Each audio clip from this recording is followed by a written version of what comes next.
Well, good morning to you. It is a Monday, I know, but it's January the 11th. We're moving through this. Now we're in the second work week, returning back from a bit of a break from HCC, but it's good to have you with us here on Up to the Minute. I'm Todd Duplantis, and we've got a great show lined up for you for the next half hour or so. I've got a co-host joining me this morning from the Stafford area. Of course, Raquel Sims. Good morning to you, Raquel. Good morning, Todd, and good morning to all of our Up to the Minute viewers. It's so excited to see you all in the 2021 new year. If you aren't doing so already, please follow us on all of our social media handles. And also, don't forget to hit the like and subscribe button on our YouTube channel so you can stay up to date with all of our latest features. Raquel, I got a question for you. Did you see any snow this past weekend with the snow apocalypse that we just had here in the Houston surrounding areas? You know, unfortunately, I did not see any snow. Only thing I probably saw was just a little bit of ice. Did you see any? Well, I've got to say, I was running yesterday on the treadmill because it was too darn cold outside to get out there. I'm not crazy, okay? So I was running on the treadmill, watching some TV, watching some NFL playoffs. I look outside, and yes, I could see some snowflakes. I live near downtown, and so I could see some snowflakes. It was around 1:32-ish yesterday afternoon. Lasted for about half an hour, didn't stick, didn't come down very heavy. They were random, but there was a wintry mix. So I got a chance to see some snow. So that was kind of nice. Raquel, stick around. We're going to check in with you later on in the show. Another person who probably didn't see snow either, I don't know. We're going to ask Dr. Sean Fitzpatrick, the executive director of the Jung Center. Did you see any snow yesterday, Sean? Turn your microphone on. There we go. Oh, we lost. Still don't have your microphone, Sean. There we go. How about that? Okay.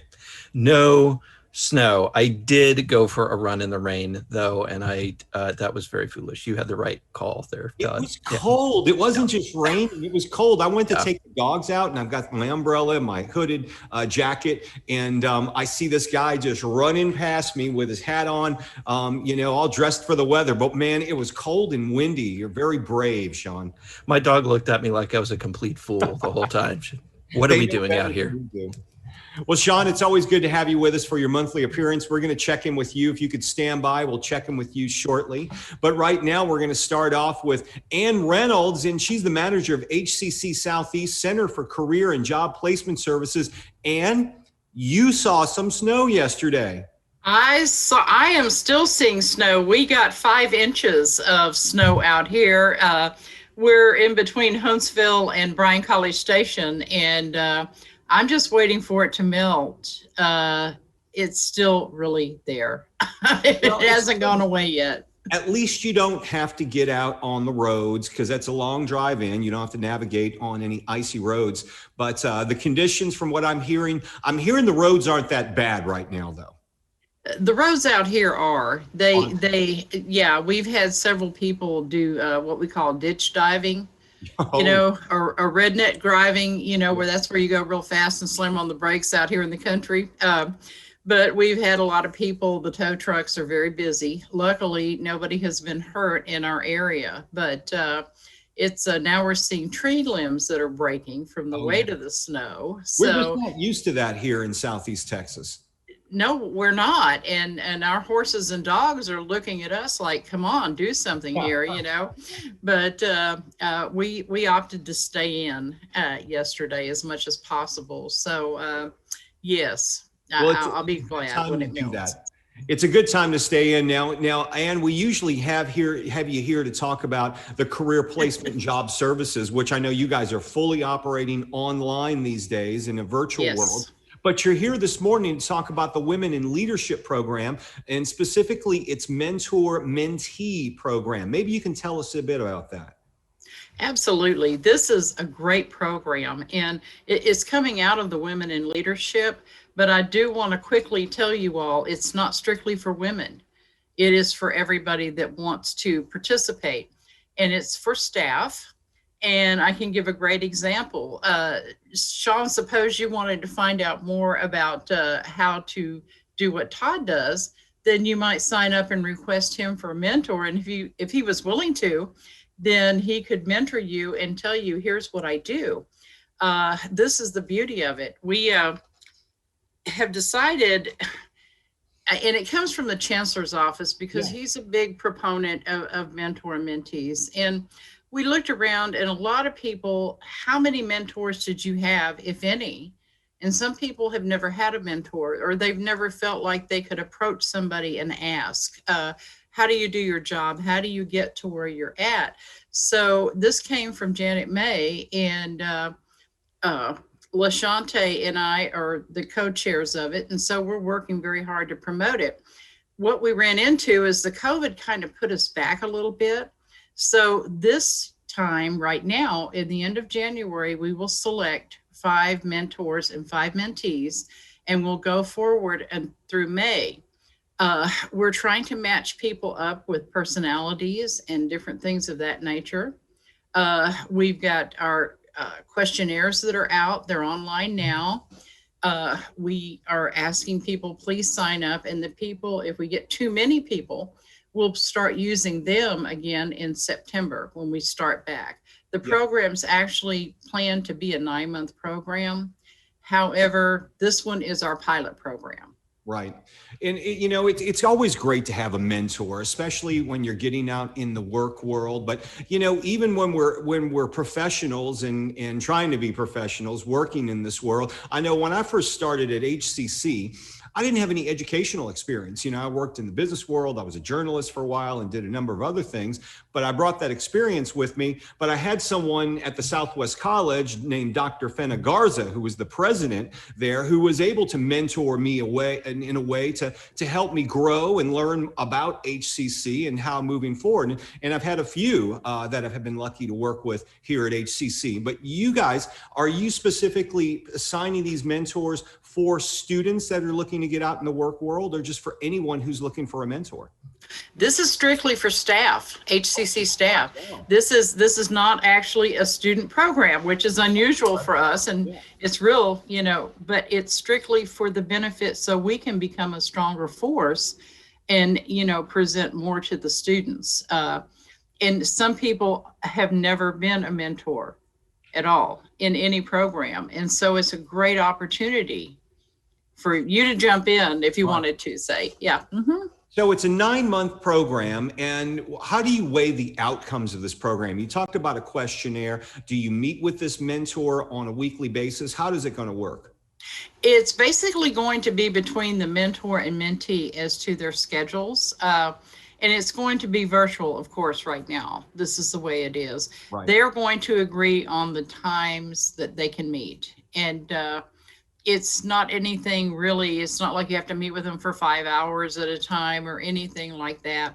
And it's going to start out slow because we're very cautious when we get out there, about putting our feelings out there and well, I want to grow up to be a president of a university, maybe. And, things of that nature that we expect to come up. And we have actually had one president of one of the campuses sign up. Oh, really? So you've got presidents interested. I know. Dr. Humphreys, I have to give her a shout out. Okay. Oh, we love her. She was just on our show last week. Yeah. Yeah. So she has signed up, and actually my Dean Martin Perez at Southeast has signed up, and I'm real proud of him for that too. So this is the kind of thing we want to do is get the leadership to say, here's how I got to where I'm at.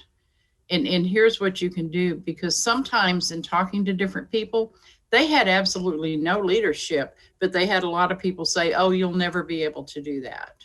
So if you're watching right now and you're interested in being in the program, either as a mentor or you're saying, I want to get some assistance in my job and learn more about what I'm doing and where I want to go, how do you sign up? Where do you go to do it? You go to the Women in Leadership program, which is on our website, and you will click on the mentor, or the mentor mentee, and there's the application there. Okay. So it's real easy. It's not a long application either. So, Ann, I would be remiss if I didn't ask you about the other outreach efforts that you're doing, particularly with career and job placement services. Are you guys back into full swing yet for the semester? And can students, if they're looking to get placed in jobs, can they come to you? I imagine everything's available for them online. Absolutely. Everything is available that we do. We have workshops that they can go to at their own time in the Career Hub. They don't even have to attend a regularly scheduled workshop, which we have those too. We have employers posting positions. A lot of the employers are realizing they're going to have to get people in line to hire. It's not real active hiring, but they're understanding that they're going to have to find a new way to do business. And we're helping the employers too with that.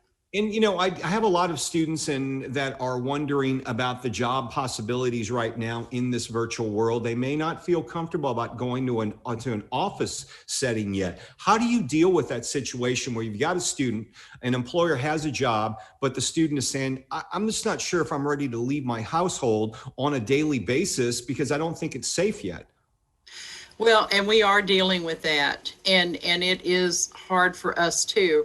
We're trying to coach them like, well, so are they taking precautions? You know, do you have family that could be at risk? You know, what do you want to do? And some of the students are deciding to go ahead and take a few more classes to keep in the educational arena until they do feel more secure. Anita Reynolds, Ann Reynolds, we appreciate you being here and bringing us up to speed with the Mentee program. It's going on for HCC staff. So that's something with an outreach for our staff. It's real easy to find. Once again, they can go to where to find it? They can go to hccs.edu, and then it will be organizational women in leadership. All right. So you can find that, click on it, fill out the application and get started. Thanks for joining us, Ann. Enjoy the snow. We're all jealous. Thank you. You're all welcome to come out. We even have, you know, a wagon and carriage we can go through if you want to. Thank you all very much for having us. Ann Reynolds, thanks for being here. We'll hopefully see you soon in person sometime in the near future. Okay. Thank you. Bye-bye, y'all. All right, we're going to move on to Sean Fitzpatrick, Dr. Fitzpatrick from the Jung Center. Thanks for being here again for your monthly appearance. We appreciate you joining us. You bet. Just my pleasure to be here. You know, Sean, it's this past week in particular, you know, we made it through the holidays. We made it to a new year. People thought things would be different. And then last week, things seemed to just go sideways in this country, particularly in Washington, D.C., and particularly at the Capitol building. A lot of us are looking at social media. A lot of people out there are feeling very uneasy, no matter what side of the political aisle you're on. A lot of folks are feeling uneasy. How do you manage the turmoil and inner frustration with everything that's going on outside that you have no control over? Yeah, boy, is that the right word, control, that we don't have control over. And that's really the place to start, right? So we're in the middle of an utterly abnormal experience in our lifetimes, not in the lifetime of this country, but in our lifetimes. The intensity of the political and cultural conflict has reached a peak that none of us have seen before, right? So what we want to focus on, first of all, we have to understand that our reactions to that abnormality are all normal, even though they may seem abnormal for us because we've never experienced something like this before. So when we feel fear and we feel intense anger and confusion and maybe even horror, those are actually normal reactions to an abnormal situation. So the one answer to this, and I think again, your use of the word control is exactly the right one, is to focus on what we do control. We want to start by being aware of what we're actually feeling, what is actually going on in our bodies, because feelings are They become emotion when we speak them, but they start as physical sensations in our bodies, and it may be constriction, right? We may be sweating, we might feel tenseness in our chest, we may get headaches, and all kinds of other physical experiences. We just want to start by being aware of them. The second thing we want to do is accept them. And I don't mean accept the conditions that have led to them as being fair or just. I mean simply accept the fact that it's happening, right? It's accepting that I feel intense anxiety or fear or anger, and allow ourselves to accept that. From there, we can go to the third A. So I've been building 3 A's here, right? So awareness, acceptance. From there, we can go to action. And those actions that we might take are within the realm of our control. And they may take the form of logging off of social media, right? Controlling how much of our newsfeed we are accessing, given that so much of what is feeding us is outside of our control. It may also take the form of taking some affirmative actions in the world, becoming more involved in a political process, or engaging in conversations with other people. The important thing here is to sort of create a distinction for ourselves between reacting and responding. And it's becoming aware of what's actually happening within us and accepting it that leads us toward a response where we're acting out of reflection and out of sort of our best self and our values. You talked earlier about getting out to run in the rain yesterday with your dog, and even though it was cold and rainy. How important now we're in this pandemic, and you have to take measures to fight it. Obviously, for me, physical activity promotes my mental health, along with my physical health. Is that something we all should be watching right now? Because it's easy to sit on the couch and eat cookies all day and watch, the news channels or Netflix, as opposed to getting outside in the rain and running with our pup. I mean, we need that physical activity. Is that something that you're promoting as well? Absolutely. It is the number one intervention that is prescribed by people in the mental health field for anxiety and depression is exercise. I cannot say it enough. Now, yesterday, and I feel like this is pretty common, unfortunately, during COVID, like I literally had a conversation with my wife. I was like, I really need exercise. I think I figured out what I'm going to do. I'm going to go down the street to the grocery store that's 3 blocks away. It's a really big grocery store, and I'm just going to walk around there for an hour. And she's like, yeah, and you have to hope that everybody in there is wearing masks. And I realized, right. So even, in the rain, and that was my choice yesterday. I was like, well, I felt safer that way as opposed to going to a grocery store. Yeah, I get it. Yeah, that's exactly right. But for me, it was exactly that. It wasn't about vanity. Sometimes it can be, but it wasn't about vanity. It was, I need to move my body, right? If I move a muscle, I change a thought. And that is so important. If we can, we need to be looking for ways to just move. I know that gyms have closed, and also people, when they have reopened, people have real significant fear, justifiable fear about going into spaces to work out. But what we're looking for is just increasing the amount of time our body is moving. And there are a lot of safe ways that we can do that. We're hearing the media talk a lot about developing a psychological resilience. What should we be listening to the media, number one, and what does that mean? It's funny. I was resistant to the idea of resilience for a little while because I felt it was being marketed at me, and also because I think often it's used in a really unconsidered way to mean you just need to be tougher. You just need to have grit. You just need to deal with it, right? As opposed to actually accept what's happening, the real effects of stress on us. So I don't know if you can see this. I've got a little rubber band here that I use when I talk about resilience. So resilience etymologically really means elasticity. It means the ability of a form to return to its shape after an insult or a crisis, or and it literally comes from things like rubber bands, right? So you stretch a rubber band and then it will come back to its original shape when you're not stretching it anymore. Well, what's important there is that you have to actually have relaxation. You have to have moments when you go back, when you're able to return to your original form. And I think that is what gets lost in these conversations. So we have to be very conscientious about building in time when we are not working, when we're not actively trying to respond to a crisis, right? When we are not engaged with our social media feeds or the news feeds, and return to what allows us to come back to our original shape. And, during the pandemic, there have been fewer and fewer opportunities for that. Yeah, absolutely.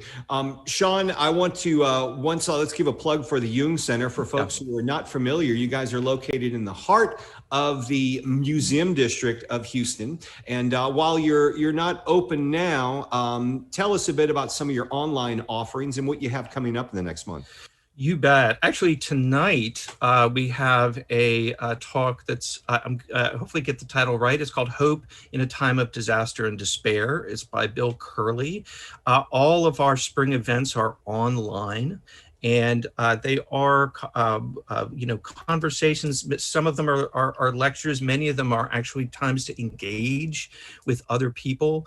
And they're all on the subject of what matters most in our lives and how taking time to reflect can put us in a better position to act in the world. We have, I think, upwards of 75, 80 events that are happening over the course between now and May, and all happening online, and anybody who's listening can attend. Some of them are available for free. All of them are accessible via scholarships. We have a really robust scholarship fund. And where can they go to access all of these? Your website?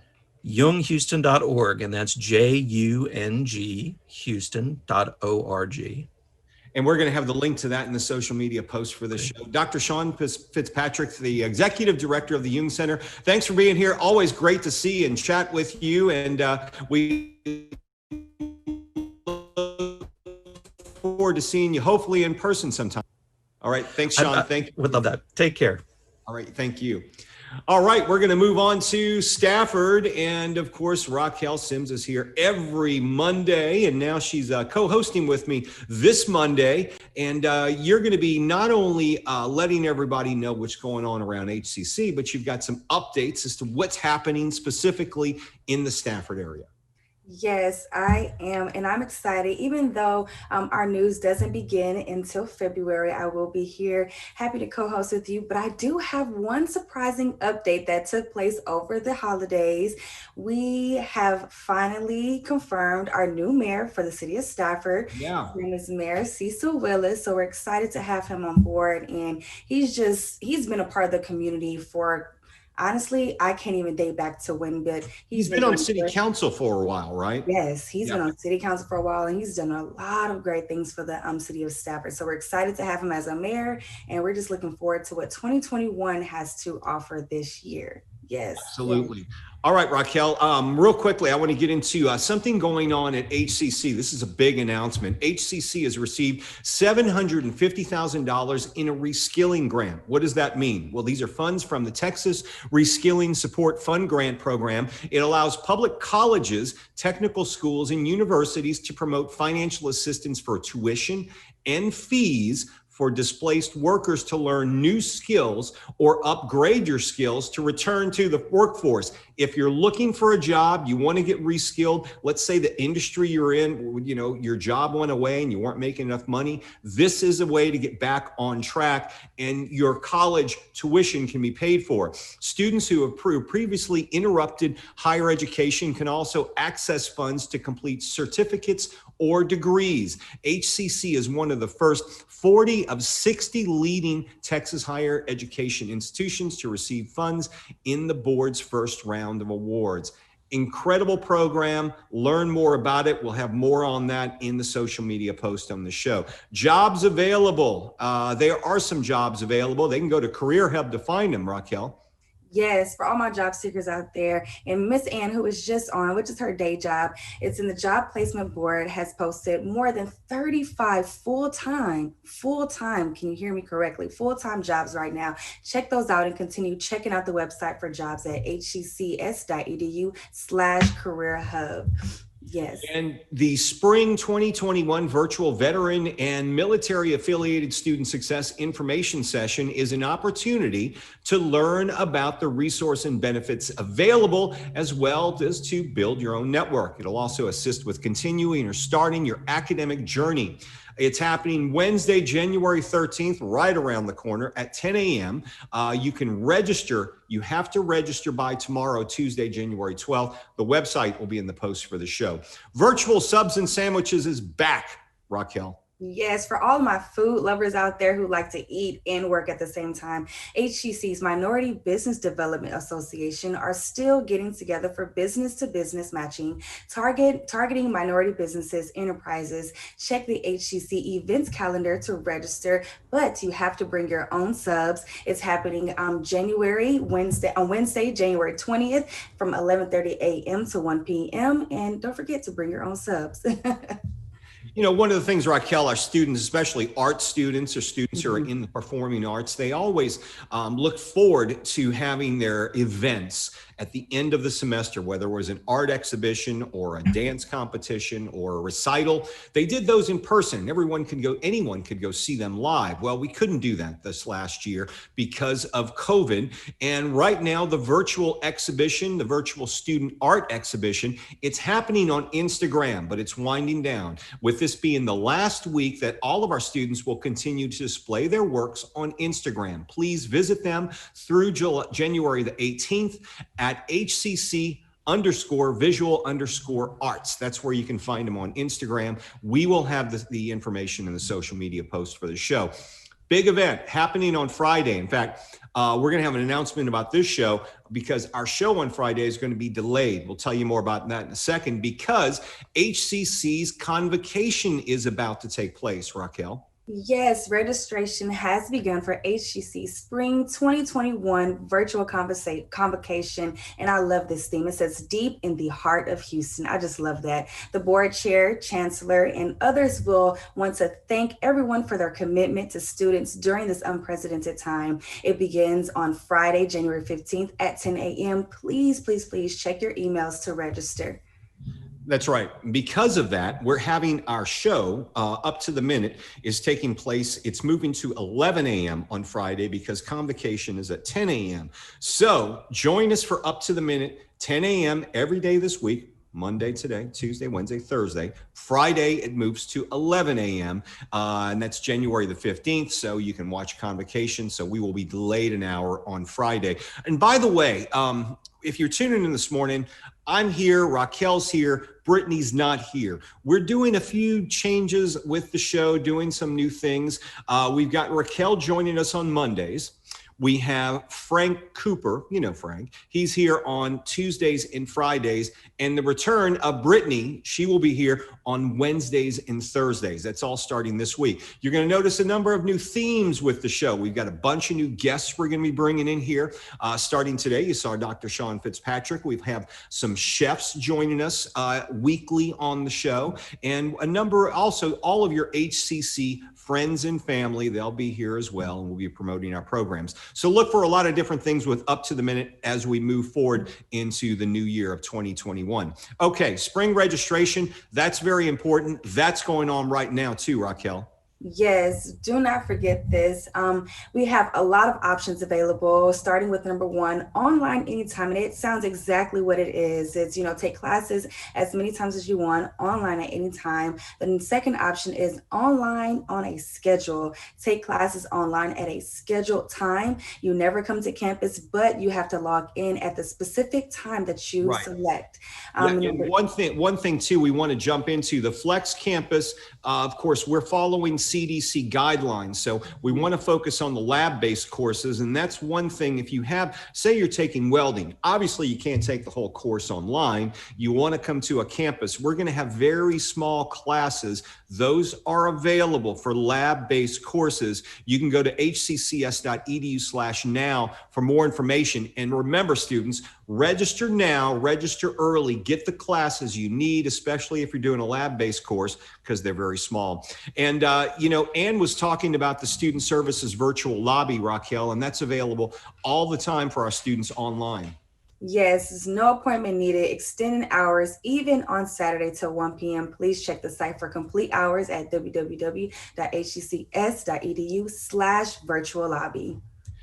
All right, we're about to wrap up today's show, but tomorrow we've got some very interesting guests, including a student success story.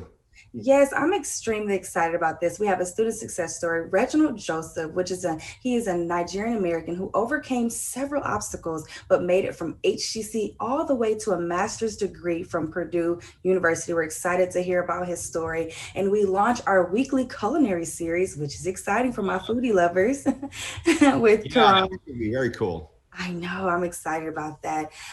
Yes, so That'll please. start tomorrow. It's going to be Kieran's Indian Cuisine. Kieran Verma is going to be on the show. So that's starting a new series on Up to the Minute. So make sure you join us tomorrow. Raquel, thanks for being here today. We'll see you again next week. Thank you for having me, Todd. I hope everyone has a great week. All right. And thank you for being here. We're going to be back tomorrow morning live, 10 a.m. right here for Up to the Minute.